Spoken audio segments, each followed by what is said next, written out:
नमस्कार मित्रों, बहुत बहुत स्वागत है आपका हमारे आज के नए वीडियो में। उम्मीद है आपको हमारी आज की कहानी बहुत अच्छी लगेगी और वीडियो में अंत तक जरूर बने रहें। ये कहानी जिस भी घर में सुनी जाएगी उस घर में भगवान श्री कृष्ण और श्री राधा रानी की कृपा बरसेगी।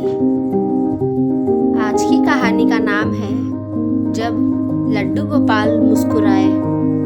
एक समय की बात है, हरे भरे खेतों और कच्चे रास्तों वाले एक छोटे से गांव में राधा नाम की साधारण स्त्री रहती थी।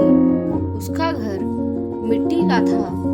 छत पर पुरानी खपरेले लगी थी और आंगन में एक छोटा सा तुलसी का पौधा था।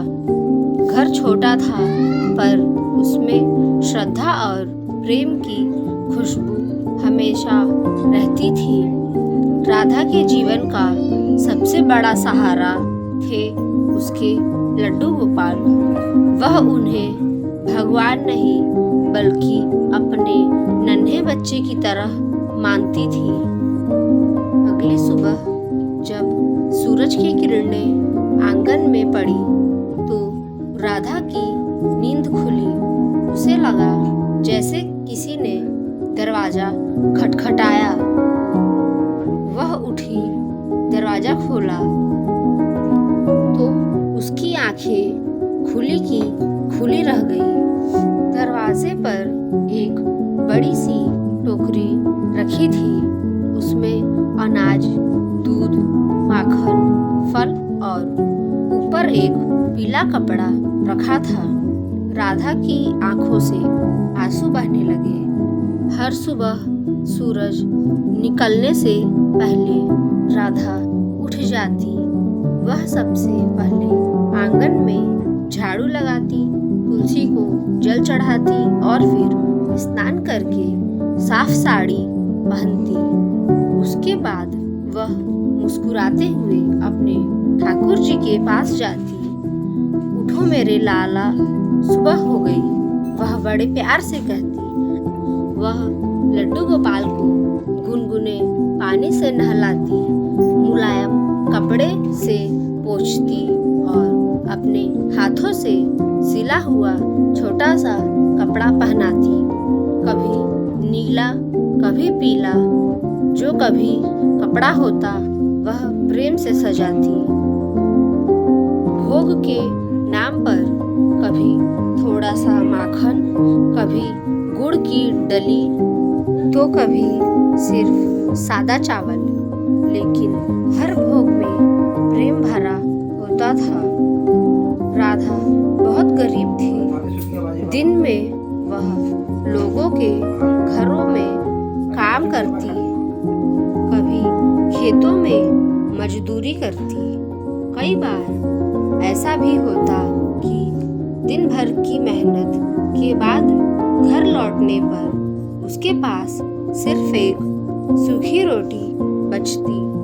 लेकिन उसने कभी भगवान से शिकायत नहीं की। बस लड्डू गोपाल के सामने बैठकर कहती, लाला आज थोड़ा कम है पर दिल पूरा तुम्हारा है। एक साल बारिश कम हुई, फसल खराब हो गई। गांव में कई घरों में चूल्हा नहीं जला। राधा के घर में भी अनाज खत्म हो गया।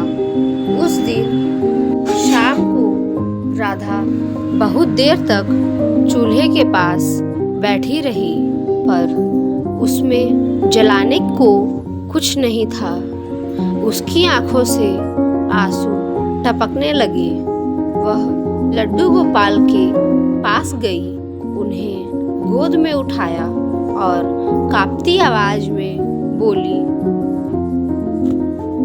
लाला आज मैं तुम्हें भोग नहीं लगा पाऊंगी। आज मैं भी भूखी हूँ पर तुमसे कोई शिकायत नहीं है। उसने लड्डू गोपाल को सीने से लगा लिया। उस रात राधा बिना खाए सो गई। कमजोरी के कारण उसे नींद भी ठीक से नहीं आई, लेकिन उसके चेहरे पर फिर भी एक शांति थी, क्योंकि उसके पास उसका कान्हा था। अगली सुबह जब सूरज की किरणें आंगन में पड़ी तो राधा की नींद खुली। उसे लगा जैसे किसी ने दरवाजा खटखटाया हो।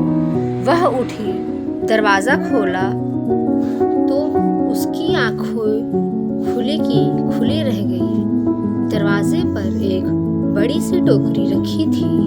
उसमें अनाज, दूध, माखन, फल और एक पीला कपड़ा रखा था।